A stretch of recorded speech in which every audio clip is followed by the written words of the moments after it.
जय हिंद दोस्तों, आज हम लोग MPPSC प्री 2020 के लिए तीसरा प्रैक्टिस सेट सॉल्व करेंगे। इससे पहले दो प्रैक्टिस सेट यूनिट 10 और यूनिट 9 के अपलोड किए जा चुके हैं, आप उन्हें जाकर देख सकते हैं।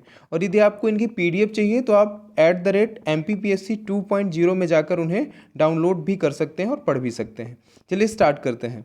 आज का हमारा पहला क्वेश्चन है, बायोजेनेटिक्स का सिद्धांत या पुनरावर्तन का सिद्धांत या जाति आवर्तन का सिद्धांत किसने प्रतिपादित किया? तो ये अर्नेस्ट हैकल जी ने प्रतिपादित किया था।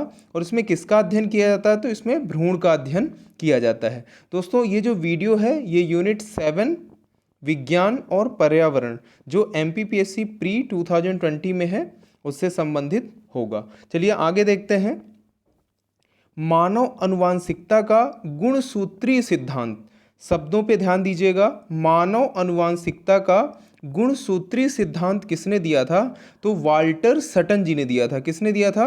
वाल्टर सटन ने दिया था 1900 में। और इसमें अध्ययन किसका किया जाता है? तो लक्षण एक पीढ़ी से दूसरी पीढ़ी में गमन करते हैं उसका इसमें अध्ययन किया जाता है। और किसके माध्यम से किया जाता है? तो आपको पता होगा DNA या जीन्स के माध्यम से होता है इसमें। ठीक है, इसमें एक प्रश्न और है, वो भी देख लेते हैं।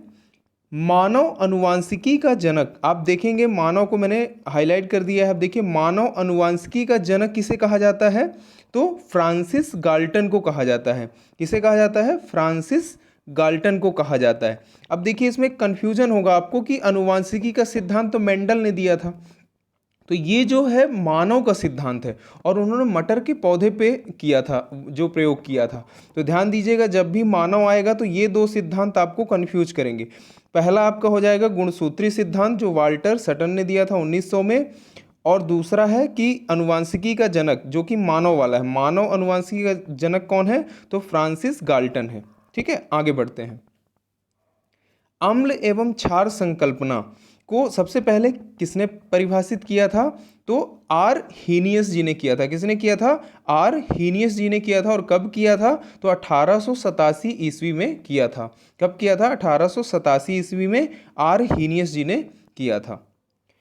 नेक्स्ट क्वेश्चन है, सर्वप्रथम आवर्त सारणी बनाने का श्रेय किसे जाता है? तो मेंडलीव को जाता है।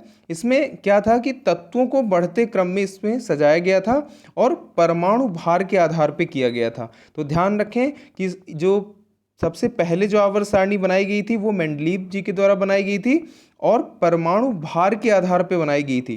तो ये ध्यान रखें। दूसरा यदि बात करें आधुनिक आवर्त सारणी की, तो 1913 में हेनरी मोसले जी के द्वारा बनाई गई थी। और इसमें विशेष रूप से ध्यान रखा गया था कि परमाणु क्रमांक के आधार पर ये आवर्त सारणी बनाई गई थी। ठीक है, आगे देख लेते हैं। परमाणु की किसी भी कक्षा में, शब्द देखिएगा, परमाणु की किसी भी कक्षा में इलेक्ट्रॉनों की अधिकतम संख्या। ठीक है, तो आप इसमें इस फार्मूले के माध्यम से आप इसमें लगा सकते हैं 2n²। क्या होती है? 2n²। जैसे मान लीजिए कि आपको पहले में ज्ञात करना है, तो n में जो कक्षा होगी, जैसे पहली कक्षा है तो 2 × 1 का स्क्वायर। ठीक है, तो 2 हो जाएगा n का स्क्वायर। ठीक है, 1 का स्क्वायर 1 ही हो जाएगा।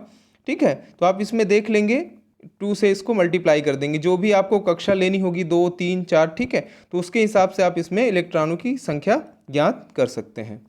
अगला देखते हैं, प्लम पुडिंग मॉडल क्या है? प्लम पुडिंग मॉडल किसने दिया था? तो ये थॉमसन ने दिया था। ठीक है, इसे परमाणु, जो पहला परमाणु मॉडल था वो यही कहा जाता है। तो प्लम पुडिंग मॉडल आप ध्यान रखें, किसने दिया था? थॉमसन ने दिया था। पाउली का सिद्धांत जो अपवर्जन का सिद्धांत है उसे ही किसका सिद्धांत कहा जाता है? पाउली का सिद्धांत जो अपवर्जन का सिद्धांत है, ध्यान रखें इसे।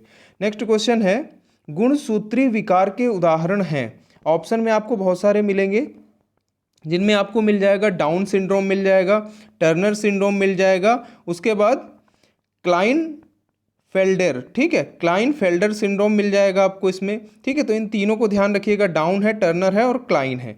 ठीक है, तो इन तीनों में से कोई भी आएगा तो गुणसूत्री विकार को आप उस पर टिक कर सकते हैं। नेक्स्ट क्वेश्चन है, जड़त्व का नियम। जो जड़त्व का नियम है किसके अंतर्गत? तो न्यूटन की गति का प्रथम नियम, इसे जड़त्व का नियम भी कहते हैं। आगे देखते हैं, संवेग संरक्षण का नियम। जो संवेग संरक्षण का नियम है उसे तीसरा नियम कहते हैं। ठीक है, तो ये ध्यान रखिएगा। अगला प्रश्न देखते हैं, वर्तमान में कुल कितने मेगा फूड पार्क हैं? ठीक है, तो इसमें देखेंगे आप कि 42 अभी वर्तमान में है जिनको मंजूरी मिल चुकी है। उसके अलावा देखेंगे कि स्वीकृत कितने हैं, तो 37 हैं। फिर परिचालन की यदि बात करें तो 22 हैं। ठीक है, आगे देखते हैं। अवंती मेगा फूड पार्क क्या है?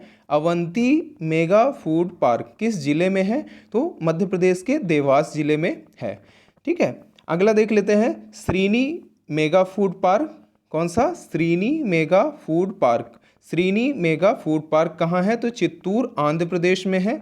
इसके अलावा उदय मेगा फूड पार्क कहाँ है? तो नीमच में है, मध्य प्रदेश में। कौन सा? उदय mega food park Neemuch Madhya Pradesh में है, तो इनको ध्यान रखें। नेक्स्ट क्वेश्चन है, हाल ही में यानी 2020 में भारत के किस जैव मंडल आरक्षित क्षेत्र को यूनेस्को के संरक्षित जैव मंडलों के विश्व नेटवर्क में शामिल किया गया है? किसमें शामिल किया गया है? विश्व नेटवर्क में शामिल किया गया है, जो कि मध्य प्रदेश का ही है, इसलिए आप देखेंगे मध्य प्रदेश को भी मैंने इसमें शामिल किया है।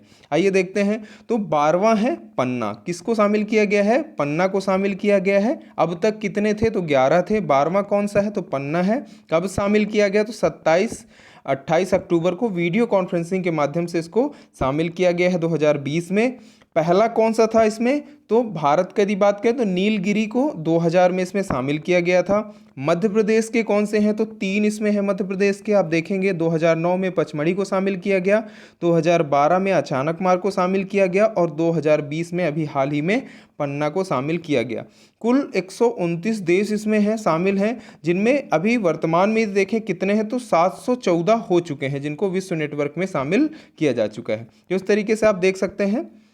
अगला प्रश्न है, तंत्रिका तंत्र का कौन सा भाग आंतरिक अंगों की क्रियाओं का नियंत्रण करता है? प्रश्न क्या है? तंत्रिका तंत्र का कौन सा भाग आंतरिक अंगों की क्रियाओं का नियंत्रण करता है? तो उत्तर है मेडुला ऑब्लांगेंटा। ठीक है, तो आप इसको ध्यान रखें, मेडुला ऑब्लांगेंटा। नेक्स्ट क्वेश्चन है, मानव शरीर का कौन सा अंग ग्लाइकोजन के रूप में कार्बोहाइड्रेट को जमा करता है? ग्लाइकोजन के रूप में कार्बोहाइड्रेट को जमा करता है, तो ऐसा कौन सा अंग है? तो वो है यकृत। कौन सा है? यकृत। अगला प्रश्न है, किस कोशिका से इंसुलिन स्रावित होता है? किस कोशिका से इंसुलिन स्रावित होता है? तो उत्तर है बीटा कोशिका। कौन सी है? बीटा कोशिका। अगला प्रश्न है, CSIR अम्प्री AMPRI अम्प्री मध्य प्रदेश के किस स्थान में अवस्थित है? तो ये आप देखेंगे भोपाल मध्य प्रदेश में अवस्थिति है इसकी। ठीक है, अगला प्रश्न इसी में है कि राष्ट्रीय वनस्पतिक अनुसंधान संस्थान कहाँ पे है? तो लखनऊ उत्तर प्रदेश में है ये। ठीक है, अगला प्रश्न देख लेते हैं कि परमाणु ऊर्जा आयोग की स्थापना कब की गई? किसकी? परमाणु ऊर्जा आयोग की स्थापना कब की गई? तो 10 अगस्त 1948 को। कब की गई? 10 अगस्त 1948 को स्थापना की गई। चलिए और कुछ देख लेते हैं इसमें कि डॉक्टर जो होमी जहांगीर भाभा थे वो पहले अध्यक्ष थे इसके। मध्य प्रदेश के कौन से अध्यक्ष थे? तो वो थे डॉक्टर अनिल काकोडकर जी। कौन से थे? डॉक्टर अनिल काकोडकर जी थे, जो बड़वानी मध्य प्रदेश से हैं। क्योंकि आप इसमें जो व्यक्तित्व है उसमें भी पूछा जा सकता है कि डॉक्टर अनिल काकोडकर जी का संबंध किस जिले से है, तो बड़वानी से है उनका। ठीक है, पहले अध्यक्ष रख चुके हैं। अब यदि विभाग की बात करें कि परमाणु ऊर्जा जो विभाग है उसकी स्थापना कब हुई, तो 3 अगस्त 1954। कब हुई? 3 अगस्त 1954 को स्थापना हुई थी। कहाँ हुई थी? तो मुंबई में हुई थी। और इसके जो हेड होते हैं, कौन इसको कंट्रोल करता है? तो प्रधानमंत्री जी इसके हेड होते हैं। ठीक है, ये ध्यान रखिएगा। अगला प्रश्न है, राजा रमन्ना प्रगत प्रौद्योगिकी केंद्र। राजा रमन्ना प्रगत प्रौद्योगिकी केंद्र, जिसे शॉर्ट में RR कैट भी बोलते हैं, जो कि कहाँ पर स्थित है? इंदौर में है। स्थापना इसकी कब हुई? तो 10 फरवरी 1984 इंदौर में है। 10 फरवरी 1984 को इसकी स्थापना की गई थी। इसमें 2 क्षेत्रों में काम किया जाता है, पहला कणों के त्वरक के लिए और दूसरा लेजर के लिए। ठीक है, कणों के त्वरक और लेजर के लिए इसमें काम किया जाता है, तो इसका ध्यान रखें। इंदौर 10 फरवरी 1984। अगला प्रश्न है, मशरूम की प्रजातियों के उदाहरण हैं। ऐसे प्रश्न पीएससी पूछती रहती है, आप ध्यान रखें। तो दो उदाहरण आप ध्यान रखें इसमें, वाइट बटन, कौन सा है, वाइट बटन और आयस्टर, ठीक है, आयस्टर और वाइट बटन दो मशरूम प्रजातियों के उदाहरण हैं। नेक्स्ट देख लेते हैं जेट्रोफा। जेट्रोफा के अन्य नाम, जेट्रोफा जो है काफ़ी चर्चा में है, ठीक है, बायोडीजल के रूप में इसका उपयोग किया जाता है, ध्यान रखें। और इसका जो वनस्पतिक नाम है, जो वनस्पति नाम इसका है वो क्या है, तो जेट्रोफा कर्कस के रूप में जाना जाता है। जेट्रोफा कर्कस क्या है, जेट्रोफा कर्कस। अन्य नाम की बात करें तो इसे जंगली अरंड के नाम से, ठीक है, रतनजोत, जमाल गोटा और व्याघ्र अरंड के रूप में भी इसे जाना जाता है। क्या क्या नाम है, जंगली अरंड आए तब भी जेट्रोफा, रतनजोत आए तब भी जेट्रोफा, जमाल गोटा आए तब भी जेट्रोफा और व्याघ्र अरंड आए तब भी जेट्रोफा ही होगा, ठीक है। और इसका वनस्पतिक नाम जेट्रोफा कर्कस है, ठीक है। अगला देखते हैं कि इसका अनुपात क्या होगा जब आप जेट्रोफा लगाएंगे कृषि में, तो कैसे लगेगा, तो इसका 1:1:1 के रेशियो में होगा, जिसमें आप देखेंगे कि जो रेत होगी, गड्ढे में जो रेत होगी वो भी एक होगी, मिट्टी भी एक होगा और कंपोस्ट जो खाद होगी वो भी एक ही होगी, ठीक है। तो इस तरीके से 1:1:1 के रेशियो में जेट्रोफा लगाया जाता है। अगला प्रश्न देखते हैं, पारिस्थितिकी तंत्र के समुच्चय को क्या कहते हैं, ठीक है। तो जीवोम कहा जाता है, क्या कहा जाता है, जीवोम कहा जाता है। विज्ञान की एक शाखा होती है पारिस्थितिक तंत्र, ठीक है। और देख लेते हैं इसमें, पारिस्थितिकी जो होती है विज्ञान की शाखा होती है और सबसे छोटी जो इकाई होती है उसे जीव मंडल कहा जाता है। क्या कहा जाता है, जीव मंडल कहा जाता है। 3 प्रश्न है, समुच्चय को क्या कहा जाता है, जीवोम, पारिस्थितिकी है क्या, तो विज्ञान की एक शाखा है, सबसे छोटी इकाई कौन सी होती है, तो जीव मंडल होती है, ठीक है। आगे देखते हैं, एक पोषण स्तर से दूसरे पोषण स्तर में ऊर्जा का प्रवाह कितने प्रतिशत होता है, ठीक है। तो इसमें 10% होता है जब एक पोषण से दूसरे पोषण स्तर पर जाते हैं, ठीक है। अगला प्रश्न देखते हैं कि पर्यावरण में ER का क्या अर्थ होता है।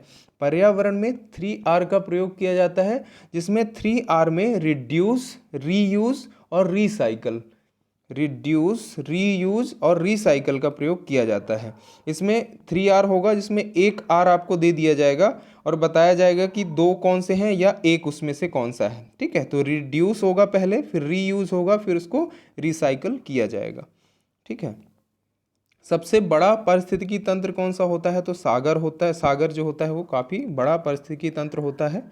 अगला प्रश्न देखते हैं, भोपाल गैस त्रासदी 2 से 3 दिसंबर 1984 को हुई थी ये, उसकी स्मृति में मध्य प्रदेश सरकार में किस दिन सरकारी दफ्तर बंद रहेंगे, ये घोषणा की गई थी, ठीक है। तो गुरुवार के दिन ऐसा होगा, ये ध्यान रखेंगे। नेक्स्ट प्रश्न है, जल प्रदूषण का पता जल में घुली किस गैस से चलता है, तो यदि प्रदूषण है तो किस गैस से पता चलेगा, तो ऑक्सीजन गैस से पता चलेगा कि जल प्रदूषित है कि नहीं, ठीक है। अगला प्रश्न है, कितनी डेसिबल से अधिक ध्वनि ध्वनि प्रदूषण कहलाती है, तो 45 डिग्री डेसिबल से यदि अधिक है, डेसिबल से अधिक है अगर 45 डिग्री डेसिबल से, तो वो ध्वनि प्रदूषण कहलाएगा, ठीक है। डेसिबल जो है वो ध्वनि की मापक इकाई के रूप में जानी जाती है, इसका ध्यान रखें। अगला प्रश्न है, जल प्रदूषण नियंत्रण एवं निवारण अधिनियम कब लाया गया, तो 1974 में ये लाया गया था। कौन सा, जल प्रदूषण नियंत्रण एवं निवारण अधिनियम 1974 में लाया गया था। तो इस तरीके से आपने यूनिट 7 को देखा, जो कि विज्ञान एवं पर्यावरण से संबंधित था। और इन क्वेश्चनों को आप देखें और @MPPSC 2.0 टेलीग्राम चैनल से आप जाकर ये PDF डाउनलोड कर सकते हैं। जय हिंद।